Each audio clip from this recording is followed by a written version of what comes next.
আমি নবীজির পাগল, আমি মদিনার পাগল। যারা রাস্তায় ঘোরাঘুরি করছেন মেহেরবানি করে চলে আসেন। হুজুর কেবলা খুব অল্প টাইমের মধ্যেই চলে আসবেন। আর যারা ঘরে শুয়ে পড়েছেন কিছু করার নেই, খাওয়া দাওয়া করে আরাম করে শুয়ে পড়েন। তো রোজাটা যেন মিস না হয়, সেহরি করবেন, রোজাটা রাখবেন। আমি নবীজির পাগল, আমি মদিনার পাগল। আমি নবীজির পাগল, আমি মদিনার পাগল। মদিনারি মদিনারি দুলাবালি মোর, মদিনারি দুলাবালি মোর নয়নের কাজল। আমি নবীজির পাগল, আমি মদিনার পাগল। আমি নবীজির পাগল, আমি মদিনার পাগল। আমার মনে নবী নবী, দুই চোখে মদিনার ছবি। জোরে হবে না সুবহানাল্লাহ। আমার মনে নবী নবী, দুই চোখে মদিনার ছবি। আমার মনে নবী নবী, আমার মনে নবী নবী, দুই চোখে মদিনার ছবি, দুই চোখে মদিনার ছবি। নবীর লাগি দিতে রাজি, নবীর দর দিতে রাজি, জীবনের সকল। আমি নবীজির পাগল, আমি মদিনার পাগল। আমি নবীজির পাগল, আমি মদিনার পাগল। পড়িলে মদিনার কথা বলতে পারি সকল ব্যথা। পড়িলে মদিনার কথা, শুনিলে মদিনার কথা বলতে পারি সকল ব্যথা। শুনিলে মদিনার কথা,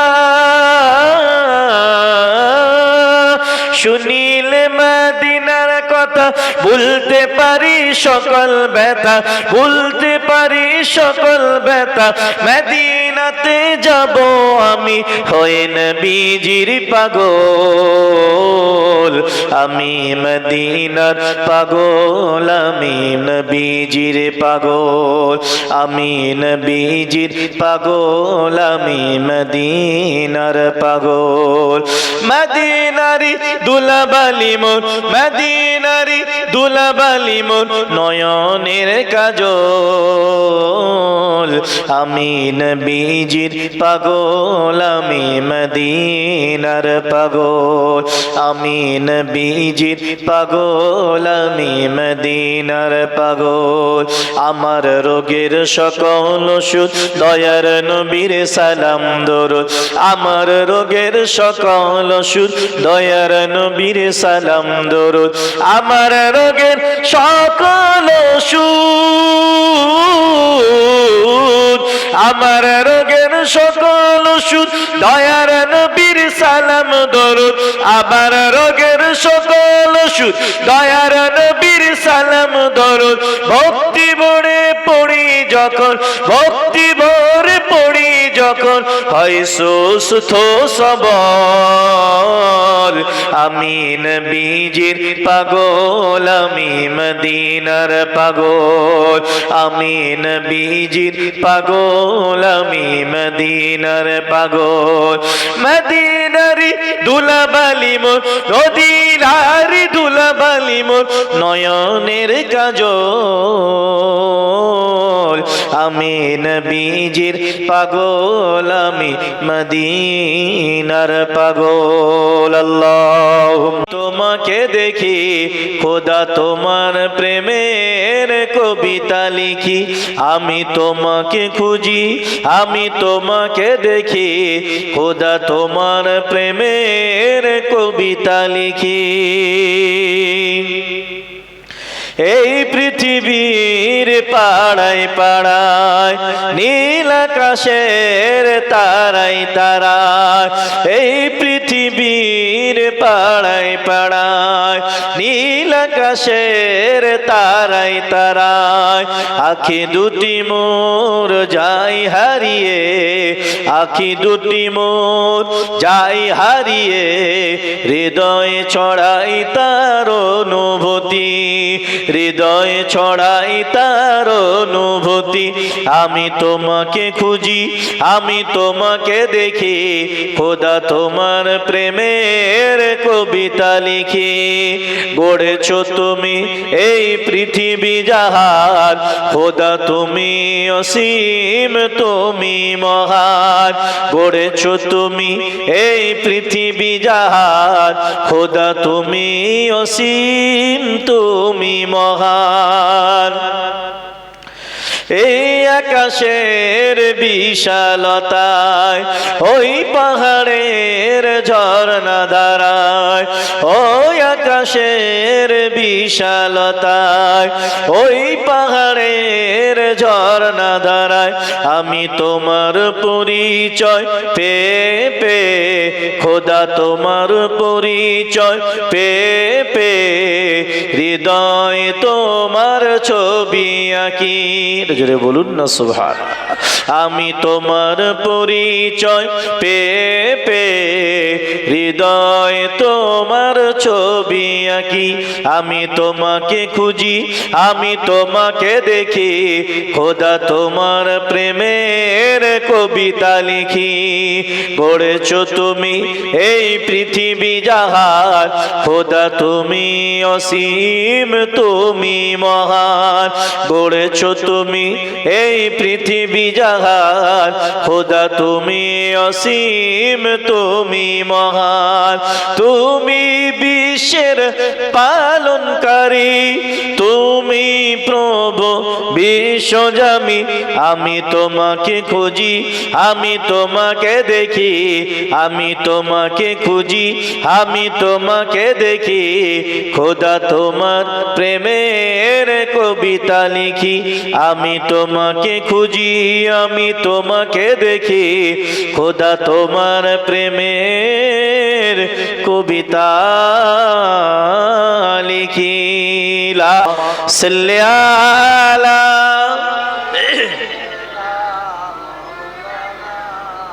ওয়া আলা আলি সাইয়্যিদিনা সাল্লাল্লাহু আলাইহি ওয়াসাল্লাম। তো আমাদেরকে খাঁটি ইমানদার হতে হবে।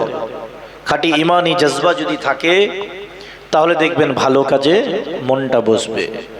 আর যদি ইমানের টেম্পার কম থাকে, আমলের ঘাটতি আসবে, আকীদায় ঘাটতি আসবে, ইখলাসে ঘাটতি আসবে, ধৈর্য সবর থাকবে না, ভালো কাজে মন বসবে না।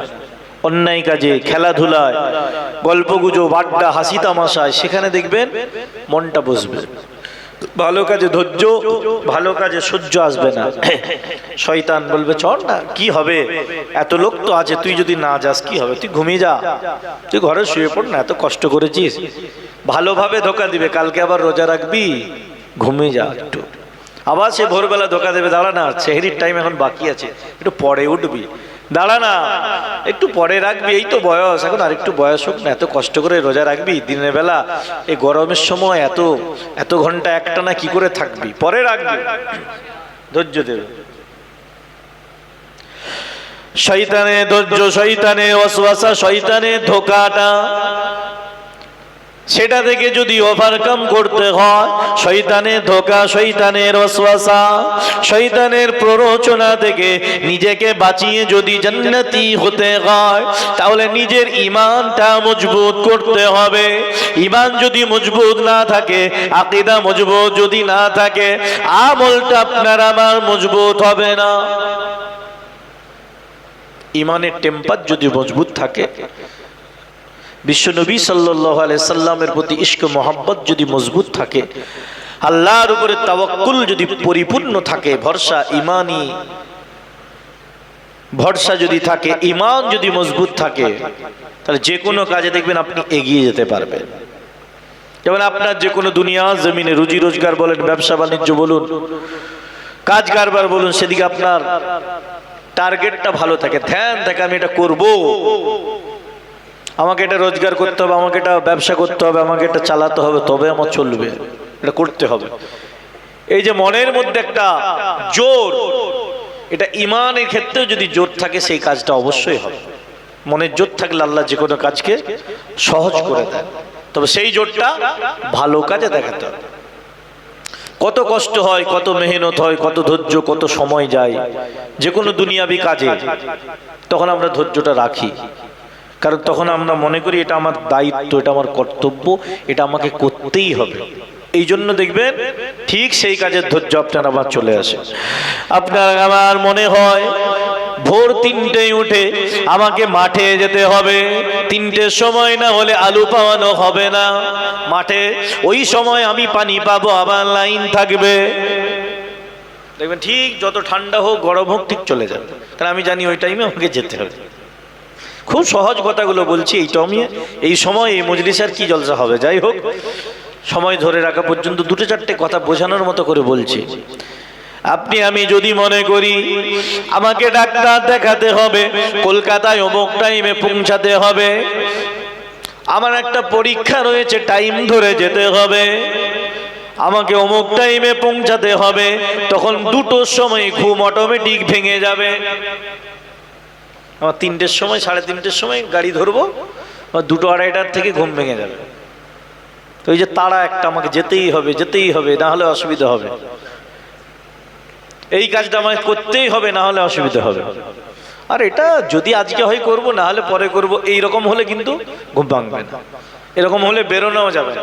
যে নিয়তের পার্থক্য, এটা আমাকে করতেই হবে, আজকেই করতে হবে, অমুক দিন করতে হবে, অমুক টাইমে, যে কোনো মূল্যে করতে হবে। বাস যদি না পাই টোটোই যাব, অটোই যাব, বাইকে যাব, সাইকেলে যাব, হেঁটেও যাব, আমাকে যেতেই হবে যে কোনো মূল্যে, গাড়ি ভাড়া করেও যাব। কিন্তু আপনি যদি মনে করেন এটা হবে, হচ্ছে হবে, তাহলে দেখবেন ওই কাজে আপনার জোর আসবে না। ঠিক সেই রকম ভাবে আপনি যদি নিয়ত করেন কাল থেকে রোজা শুরু হচ্ছে, রমজানুল মুবারকের প্রথম রোজা, এই রোজাটা আমাকে রাখতেই হবে, এটা আল্লাহ পাকের হুকুম, ফরজ হুকুম, সবার জন্য সমান। যদি না রাখি আমি গুনাহগার হব, আল্লাহ দরবারে আমাকে জবাব দিতে হবে, আমাকে এটা রাখতেই হবে। তাহলে দেখবেন অটোমেটিক্যালি আপনার সেহরি করা না হলেও তখন বলবেন ফরজ রোজা তো সেহরি না করলেও রাখা চলে। তখন মনে হবে যেহেতু ওটার আর সুযোগ নেই, নফল হলে অন্য সময় সুযোগ থাকবে, সেহরি না করা হলেও যে খিদে লাগবে অসুবিধে নেই, আমার গোনা হয়ে যাবে, আমি রেখে দিই। আর যদি নিয়ত না থাকে সেহরি মানে পেট ভরে খেলেও বলবে আমার অসুবিধা হচ্ছে, রাখতে পারবো, যদি খিদে লাগে, যদি পিপাসা লাগে। যদি আপনি মনে করেন নামাজ আমাকে 5 ওয়াক্ত পড়তে হবে, তাহলে যত কষ্টই হোক মসজিদে যদি জামাত না পান, বাড়িতে হলেও আপনি আদায় করবেন। কোনো জায়গায় চলে গেছেন, মাঠে গেছেন, ওয়াক্ত শেষ হয়ে যাচ্ছে, আপনার যদি তাগিদ থাকে আপনি তাহলে মাঠে আদায় করবেন। আপনি যদি মনে করেন কোরআন শরীফ আমি জানি না, আমাকে শিখতে হবে, আমি শিখবো, এইরকম নিয়তটা যদি করে নেন, যত কষ্টই হোক আপনি কিছুটা হলেও শিখতে পারবেন। আপনি যদি মনে করেন আল্লাহর ওলির দরবারে জলসা হচ্ছে, হুজুর আসবে, এই জলসায় আমাকে শরীক হতে হবে, শুধু ঘুরে চলে গেলে হবে না, আমি বসে বসে একটু ওয়াজ নসিহত শুনবো, কোরআন হাদিসের কথাগুলো শুনবো, শুনে শুনে আমি আমল করার চেষ্টা করব। একটা রাত ওলির দরবারের ইসালে সওয়াবে আমি কাটাবো। সুবহানাল্লাহ, আলহামদুলিল্লাহ তাসবিহ হবে, মাঝে মাঝে দুরূদ শরীফ হবে, কালেমা শরীফ পড়া হবে, সওয়াবগুলো আমি অর্জন করব। হয়তো হতে পারে একটা রাত ওলির দরবারে কাটানোর উসিলায় আল্লাহ পাক আপনার আমার জীবনের সমস্ত গুনাহগুলোকে আল্লাহ পাক নবী পাকের খাতিরে মাফ করে দিতে পারে। এই একটা রাতের ওসিলায় আল্লাহ পাক আমার বেনামাজি ভাইটাকে নামাজি বানিয়ে দিতে পারেন, যে রোজা রাখতো না তাকে রোজাদার বানিয়ে দিতে পারে, গুনাহগার মানুষটাকে আল্লাহওয়ালা ইমানদার বানিয়ে দিতে পারে। যে আল্লাহ পাক রব্বুল আলামিনের নাফরমানি করেছিল, আল্লাহর হুকুম যারা পালন করে না, এই একটা রাতের ওসিলায় আল্লাহর ওলির নেক রুহানি দোয়া তাওয়াজ্জু ফয়জ ও বরকতের ওসিলায় আমার আল্লাহ আল্লাহর ওলিদের দলভুক্ত করে আল্লাহ ওয়ালা বান্দা বানিয়ে আল্লাহ পাক জান্নাতি বান্দা বানিয়ে হেদায়েত নসিব করে সিরাতুল মুস্তাকিমের জান্নাতি পথের পথিক আমার আল্লাহ বানিয়ে দিতে পারে। আপনার আবার নিয়ত থাকতে হবে, সেই অনুযায়ী চেষ্টা থাকতে হবে। বাকিটা আমার আল্লাহ তার হাবিবের ওসিলায় নবী পাকের খাতিরে, নবী পাকের উম্মত হওয়ার খাতির আল্লাহ সহজ করে দেবে। এই যে রমজান মাস আসছে, কত মানুষ কোরআন শরীফকে মহব্বত করে কোরআন তেলাওয়াত করে, কি 70 গুণ সওয়াব বেশি পাবো। এক খতম হলে অন্য মাসের 70 খতমের সমান সওয়াব পাবো। এই মাসটা কোরআন নাজিলের মাস, তাই কোরআন শরীফ তেলাওয়াত করে। অনেকে আবার চেষ্টা করে এই রমজান মাসে কোরআন শরীফ শিখবো, এই ইচ্ছাটা, এই নিয়তটা জোর করে। আল্লাহ তাকে কোরআনের মহব্বতে তার জন্য সহজ করে দেন কোরআন শরীফ, অনেকে শিখেও নেই। জোরে বলুন না সুবহানাল্লাহ। এক একটা কাজে যদি আপনি আগ্রহ দেখান, আমার আল্লাহ সহজ করে দেবেন। হিজরতের রাত্রিতে আবু বকর সিদ্দিক রাদিয়াল্লাহু তাআলা আনহু হুজুরকে বিশ্ব নবী এক সময় বললেন, হে আবু বকর, একদিন আল্লাহর হুকুমে মক্কা শরীফ ছেড়ে হিজরত করতে হবে। মক্কায় কুফারে কুরাইশরা বড্ড বাধা দিচ্ছে, কালেমার বাণী প্রচার করা যাচ্ছে না, আল্লাহর দ্বীন শরীয়তে বাণী প্রচার করা অসুবিধা হচ্ছে। আমি রাসূলুল্লাহ সাল্লাল্লাহু আলাইহি ওয়াসাল্লামের উপরে আল্লাহ পাক রব্বুল আলামিনের তরফ থেকে যে কোনো সময়, যে কোনো মুহূর্তে হিজরতের হুকুম আসতে পারে। আবু বকর, সেই হিজরতের সঙ্গী একমাত্র তুমিই হবে, তৈরি থাকো। নিয়ত করলেন, আপনাকে আমাকে যদি বলে, হুজুর যদি বলে, কোনো আলেম যদি বলে, কেউ বলে অমুক টাইমে তোমাকে জলসায় নিয়ে যাব, রেডি থাকো। তো আপনি আমি কি বলি, হুজুর নিয়ে যাবে, হুজুরের দায়িত্ব, হুজুর ফোন করবে, হুজুর ডাকবে, হুজুর তুলবে, কি মৌলা সাহেব তুলবে, কি আলেম, কি হাফেজ সাহেব ডাকবে, কবে যাবে বলেনি, যখন ডাকবে যাবে, যাবে তুলবে, যদি ভালো লাগে যাব, না ভালো লাগে না যাব। বিশ্বনবী বলার সঙ্গে সঙ্গে হযরত সিদ্দিক আকবর আবু বকর সিদ্দিক রাদিয়াল্লাহু তাআলা আনহুকে দয়ার নবী বলেননি হিজরত কবে হবে, কোন সময় হিজরত করতে হবে, দিনে হবে না রাতে হবে, কোনো টাইম টেবিল কিছু ফিক্সড করেন, শুধু বলেছেন হিজরত হবে আল্লাহর হুকুমে, যে কোনো মুহূর্তে, সেই সময় তুমি একমাত্র আমার সঙ্গী হবে, তৈরি থাকো। হযরত সিদ্দিক আকবর আবু বকর সিদ্দিক হুজুর পুরোপুরি সব কিছু জিনিসপত্র, কোথাও সফরে গেলে, কোনো কাজে গেলে জিনিসপত্র যেগুলো লাগে, সফরের সামান আসবাবপত্র রেডি করে সব সময় তৈরি, মানসিক দিক থেকেও তৈরি, মনের দিক থেকেও তৈরি, আর বাহ্যিক যে উপকরণ দরকার আসবাব সব রেডি। বিশ্বনবী খালি বলেছিলেন, আবু বকর, আমি যে সময় হিজরত হবে আমি রাসূলুল্লাহ তোমাকে নিজে ডেকে নেব। জোরে বলবেন না সুবহানাল্লাহ।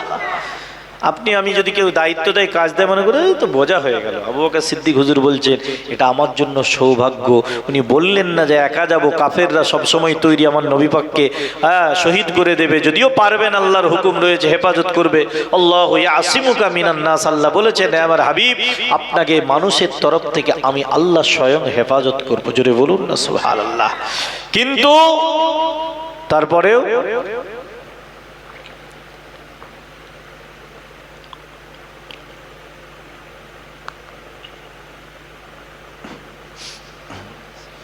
আমাদের হাজী সাহেব ভাই এসেছেন, ওয়াজ নসিহত করবেন।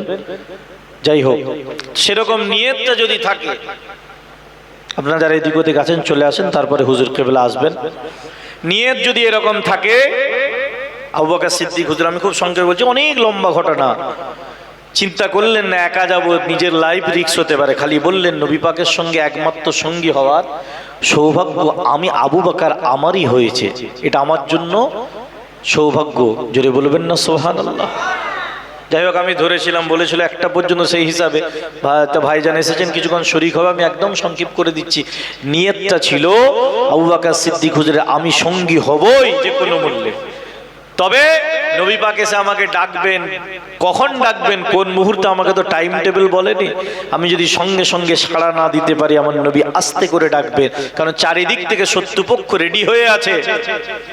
তো তাই সব সময় রেডি, সব সময় রেডি হয়ে আছে। আবু বকর সিদ্দিক হুজুর একবার হিজরতের রাত্রিতে যখন 622 খ্রিস্টাব্দে হিজরত হলো, মক্কা থেকে মদিনা শরীফে যাবেন, শুধু আস্তে করে ডেকেছেন, বাবা আবু বকর আজকেই সেই রাত, সেই সময় হিজরতের জন্য।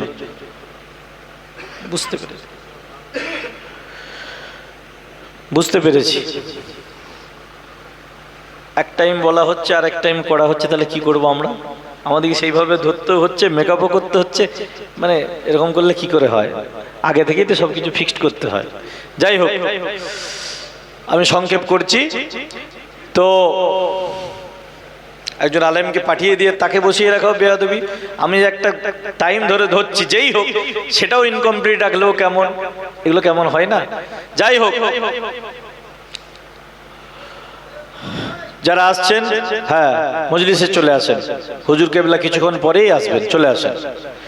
একবার ডাক দিয়েছে সঙ্গে সঙ্গে, লাব্বাইকা ওয়া সাদাইকা ইয়া রাসূলুল্লাহ, আসসালাতু ওয়াসসালামু আলাইকা ইয়া রাসূলুল্লাহ, ফিদাকা আনতা আবি ওয়া উম্মি ইয়া রাসূলুল্লাহ, ইয়া হাবিবাল্লাহ, ইয়া রাসূলুল্লাহ, ইয়া হাবিবাল্লাহ।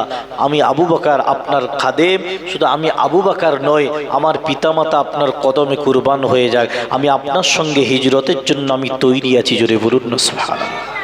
বিশ্বনবী বললেন যে আমি তো তোমাকে টাইম বলিনি, কবে যাব সেটাও বলিনি, খালি বলেছিলাম হিজরত হবে, তুমিই সঙ্গী হবে। কি করে বুঝলে?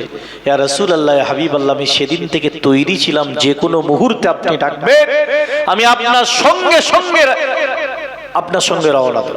কারণ যদি লেট হয়, আপনি আস্তে করে ডাকবেন, দুবার চারবার ডাকবেন, বেয়াদবি হবে, আল্লাহর দরবারে কি জবাব দেব? আল্লাহ পাক যখন বলবেন, এ সিদ্দিক আকবর, আমার রাসূল তোমাকে হিজরতের সঙ্গী করতে চেয়েছিল আর তুমি আরামের ঘুম ঘুমাচ্ছিলে, তোমার ওই কথাটা খেয়াল ছিল না? তখন বেয়াদবি হয়ে যাবে। আমি আবু বকর, আমার সমস্ত ঈমান আমল বরবাদ হয়ে যাবে, কারণ রাসূলের শানে বেয়াদবি হয়ে যাবে। রাসূলের শানে বেয়াদবি মানে আমার আল্লাহ সহ্য করবে না। তো এরকম ইমানের টেম্পার ছিল, আমি হিজরতের সঙ্গী হবই। নবী পাক ডেকেছেন, আস্তে করে সঙ্গে সঙ্গে রেডি হয়েই ছিলেন। জোরে বলবেন না সুবহানাল্লাহ। ওই জন্যই তো ওনার ওই এক রাতের আমল আপনার আমার সমস্ত ইমানদারের সারা জীবনের আমলের চেয়েও দামি। কারণ ওই যে মেন মুহূর্তে, মূল্যবান সময়ে নিজের নিয়ত, নিজের জান মাল উৎসর্গ করে, লাইফ রিস্ক নিয়ে ইসলামের জন্য ত্যাগ, রাসূলের জন্য ত্যাগ করা, এটার মূল্যটা আপনি আমি আরামের সময়, হ্যাঁ খুব সুন্দরভাবে ইসলামকে পেয়ে, হ্যাঁ মসজিদ মাদ্রাসা ঈদগাহ খানকা সব সুন্দরভাবে পেয়ে, নিরাপদের সঙ্গে, নিরাপত্তার সঙ্গে আপনি আমি যে ইসলামটা পালন করছি, আর ফিলিস্তিনের বন্দুকের রাইফেলের সামনে, ইসরায়েল বাহিনীর সামনে দাঁড়িয়ে যে ইসলামটা তারা পালন করছে, দুটো কখনোই সমান হতে পারে। তাদের ইখলাস, তাদের ত্যাগ, তাদের কুরবানি আর আপনার আমার দুটো কখনোই সমান হতে পারে না। ওই জন্য তারা সঙ্গে সঙ্গে দুনিয়ার জমিনে মর্দে মুজাহিদ হচ্ছে, আল্লাহর দরবারে জান্নাতি বলে ঘোষণা হয়ে যাচ্ছে। জোরে বলুন না সুবহানাল্লাহ। আর আপনার আমার ভেজাল খাদে ভর্তি, বাঁচতে বাঁচতে বাঁচতে বাঁচতে কতটুকু নেকি বাজবে, আমল বাজবে আল্লাহই ভালো জানে। তারপরেও আমরা যে কজন কিছুটা সুযোগ পাচ্ছি সেগুলোও কাজে লাগাই না।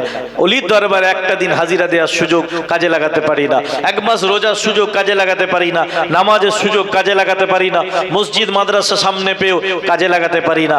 আল্লাহ পাক আমাদেরকে সুবুদ্ধি দান করেন, হেদায়েত দান করেন। বলুন আল্লাহুম্মা আমিন। বলার চেয়ে শোনার চেয়ে বেশি বেশি করে নেক আমল করার তৌফিক দান করেন। বলেন আল্লাহুম্মা আমিন। ওয়া আখিরু দাওয়ানা আলহামদুলিল্লাহি রাব্বিল আলামিন। আসসালামু আলাইকুম ওয়া রাহমাতুল্লাহি ওয়া বারাকাতুহু। দরুদ শরীফ। আল্লাহুম্মা